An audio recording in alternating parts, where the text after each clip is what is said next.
په کابل کې د مینې او پخلاینې لومړی نندارتون. دغه نندارتون د سولې او مینې په شعار د یوې ډلې ځوانانو لخوا جوړ شو.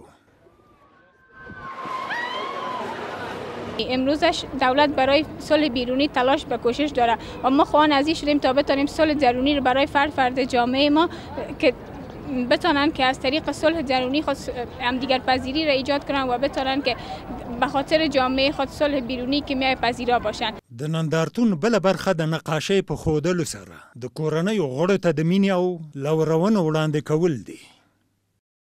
نقاشی ما هدفش اعضای فامیل رسم کردیم و از این طریق اعضای فامیل میاین و از او یک پیام میگیرن.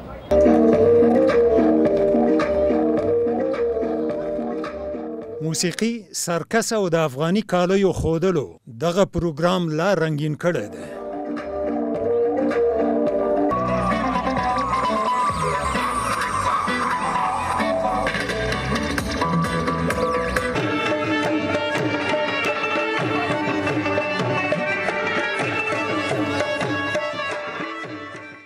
بسیار خوشبین هستم با همچون برنامه، چون سردوال ما واقعا خیلی تاثیر خوب داره، مثبت داره. اینجا که میایم یک لحظه ما از محیط جنگ و وضعیت نابسامانی که به کابل است دور میباشیم و یک لحظه بر ما آرامش روحی میده.